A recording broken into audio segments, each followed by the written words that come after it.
Okay, in this video, I'm going to introduce the ISLMPC model, which is a kind of cohesive model that combines the goods market, the money market, and unemployment. Now, my black pen died, so we're going to run with a blue pen. So if there's an issue with that, I apologize.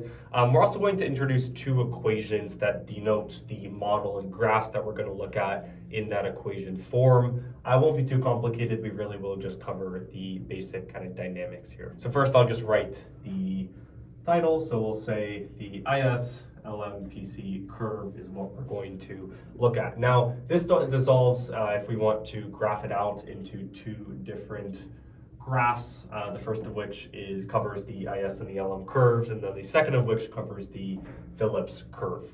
Now we're going to line these up vertically because the y-axis, or excuse me, the x-axis is going to be denoted by the same variable, that being output. So we can use this for ISLM and then this for the Phillips curve, and we'll denote this x-axis with y to represent output or GDP.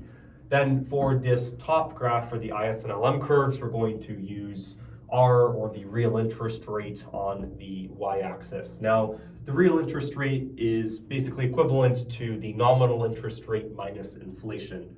So R equals I minus pi. So what that just means is if, let's say, inflation is at 2% and the central bank sets the nominal interest rate to 6%, then the real interest rate, so adjusted for inflation, is just going to be 4% right there. Now on the bottom, we're going to relate the Phillips curve and output to inflation. So inflation is going to be represented by actually the change in inflation, so pi minus pi raised to e, and that's going to represent pi subtracted from expected inflation. So if expected inflation, is greater than actual inflation, then this whole value is going to be negative, and if expected inflation is smaller than actual inflation, that will be positive, and that'll come in to the equation later when we look at the equations. Now, normally you will see the Phillips curve as being downward sloping. In this case, we're kind of inverting that whole thing because we're putting output on the x-axis here. So the Phillips curve is actually going to be upward sloping just like this. Now, what that means is, well, output is going to increase as inflation increases as well. Right, so we have positive correlation there. So if we go from this point to this point, let's say we go from point A to point A prime, then we go up here as well. Now, if we're thinking about the ISLM, the LM curve is just going to be a horizontal line, and then the IS curve is going to be downward sloping. Now, what this says, this downward sloping characterization says, is that as real interest rates drop, output is going to increase. So that's the opposite relationship from here. And real interest rates are essentially the kind of opportunity cost of money. So the more interest you can get out of your money, kind of risk-free by just, let's say, buying bonds or holding cash in the bank, the less you're going to do economically. So that's why the lower these rates are, the more you're encouraged to invest, and then the greater, given the multiplier effect and whatnot, the greater the output, the increase in output will be, and vice versa. So then in the short run, the equilibrium will be at the intersection of these two lines. So here, let's erase this. Since we lined these up vertically, this is going to transfer and carry over.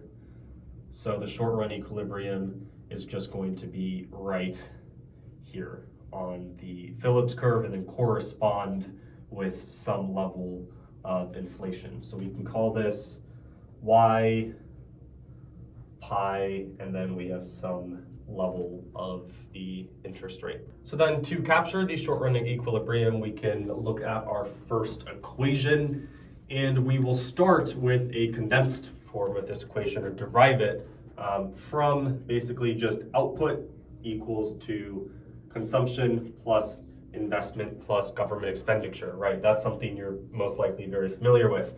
We're going to just assume that net exports are equal to 0. So imports are equivalent to exports. So we'll just leave it like this for sake of simplicity. Now, consumption we can think of as a function of disposable income, because if you have to pay money in, let's say, taxes, well, you can't choose what to spend it on. That isn't disposable.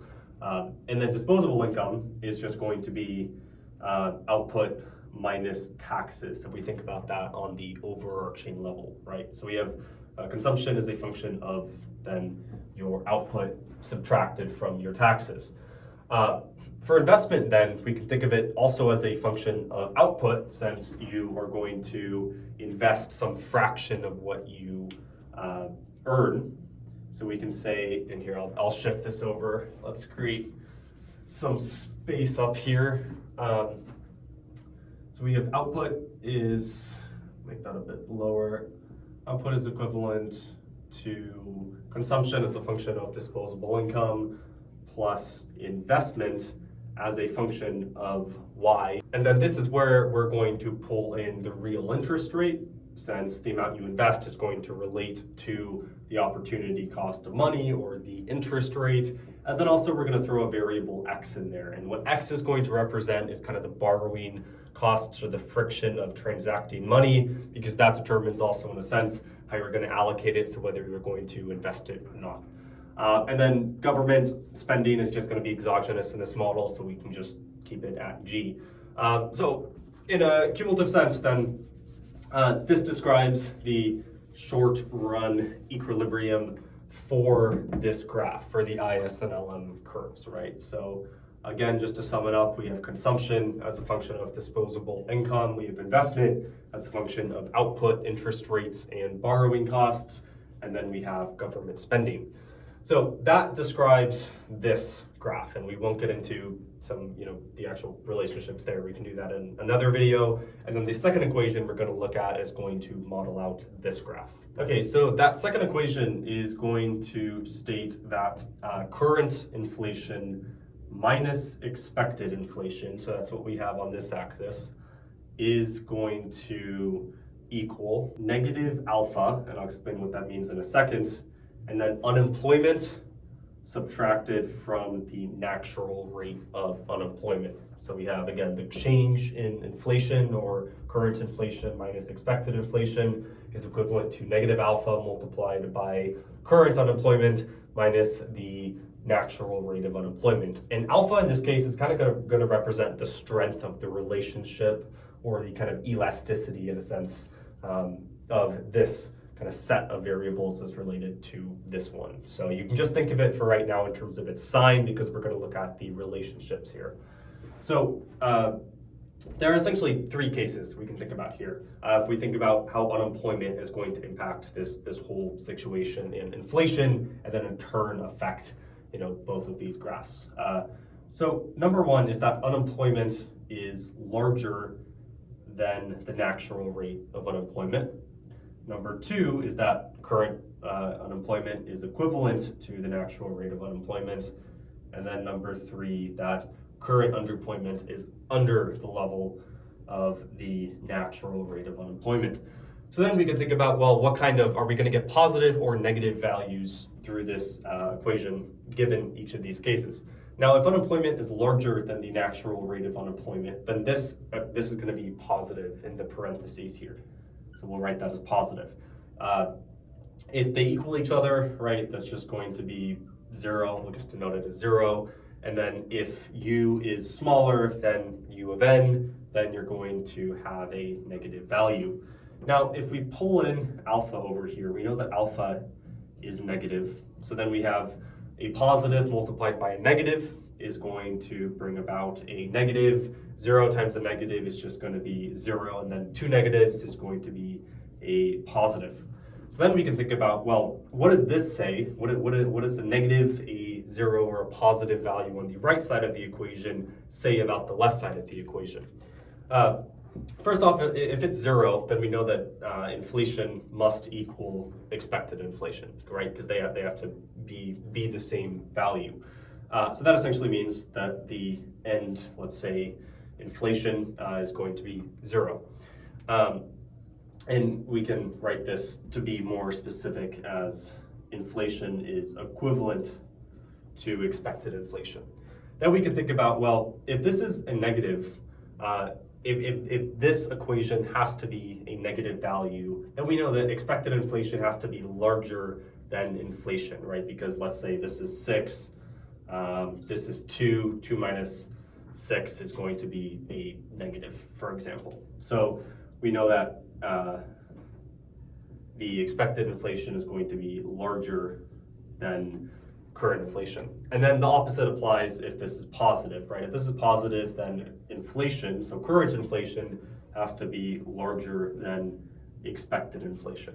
So then let's think about what we just kind of discovered here in a sense. What we're saying is that if unemployment is larger or over the natural rate, then we're going to get expected inflation that is greater than the current level of inflation. Essentially, that inflation is going to go up. So if we have lots of employment, then inflation is going to go up. This middle case is just equilibrium, right? It says that if we're at the natural rate of unemployment, then we're not going to have any inflation. It's going to be 0, or it's going to be whatever the constant level is, not necessarily 0. And then in this case, if unemployment is under the natural rate of unemployment, then we're going to have inflation that is more than what we expect. So in that sense, inflation is going to go down. What this essentially is the Okun's law that you may have heard of. It's just OKUN. And this essentially denotes, well, what happens when we plot the Phillips curve here.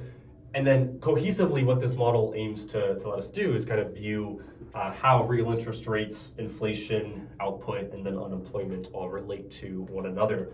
Now, in another video, I covered the medium run situation and deflationary spirals and what happens there. This was, again, just an introduction to this equation, which denotes the Phillips curve graph. This equation up here, which denotes the IS and LM curves, and then the two graphs themselves. So leave any questions in the comments, and if you want me to cover anything specifically as well or in depth, just let me know as well.